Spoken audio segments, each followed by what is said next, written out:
My first illness.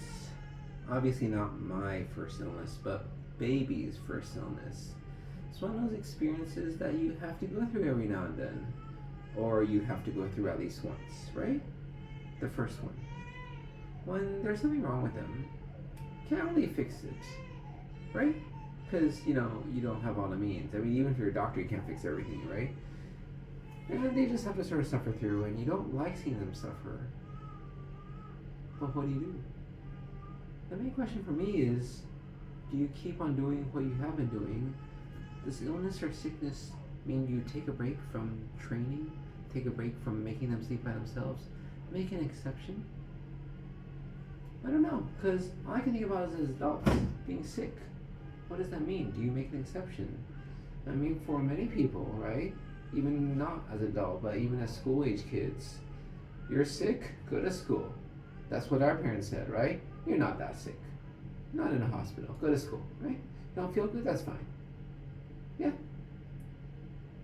I know people who have taken medications to remain at school. So they don't look flushed, they don't have a fever, just take some Tylenol. There's this push on performing. Is that good for life? I don't know, but we know that is life. But yeah, for a kid, how do you handle this when they're sick, they don't feel good? Do they still have to do the things they still have to do, right? For example, parents, say you feel ill, you're really sick, you have a cold, or you have something more serious like a flu. Can you not cook, not wash dishes, stay on, take care of yourself to your kids? I don't think so. But for kids, should we give them a bye? Should we say you're sick but you don't understand very much, you're not mature, so that's fine, do whatever you want. Just cry. That's fine. You want ice cream? I'll get you ice cream, right? I mean, it's one thing, it's heartbreaking, right? Other thing is, when your heart gets moved and touched, how much you change for that? Or should you change everything for that? Because I say most people say, we say this, some people have big hearts, right? And some people have big hearts, but no brains, right? So they do stupid things like give away all their money because these people are all poor. Like I remember a friend went to India, and she's like, wow, everybody's so poor, I should give them money, and these people really are poor.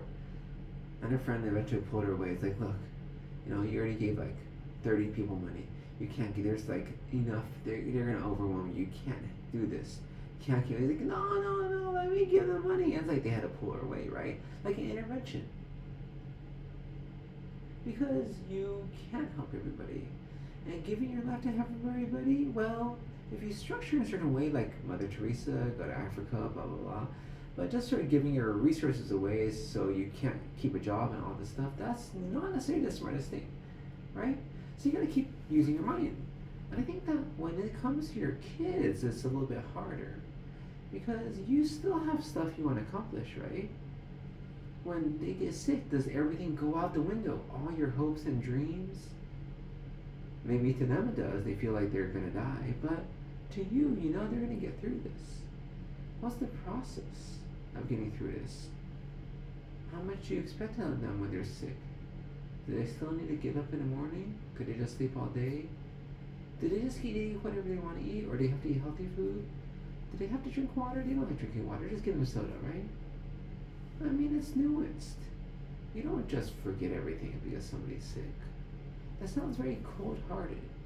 But actually it's one of those that maybe long-term is better. Because we all feel poorly at times. We may have a medical name to prove it. We may not have a medical name, but we still feel poorly. And maybe in the future, somebody will have a diagnosis for you. But for a kid, they're you, but yet they're not you. How do you deal with them? What do you say to them? What do you do with them? How do you treat them? I think the difference is, as parents, we're supposed to be long-sighted. As children, it's fine. And sometimes for yourself, you're fine, I feel horrible, I'm gonna die. You're like, no, you're not gonna die. And there's stuff you still gotta do, right? It's like, well, I may be sick, but I have to make that court date. At least go there and say I'm sick. I shouldn't be here, but I'm sick, right? Or at least tell your boss, don't just not show up, I'm sick. Tell them, give them advance notice, or any notice. I think we have to sort of take that same idea, do with the kids. We're the ones thinking of the long term.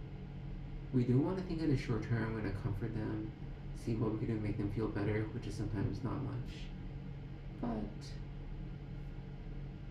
long term, we still have a plan, taking a little bit of detour, and then continue with the plan. That's at least my strategy. We'll see.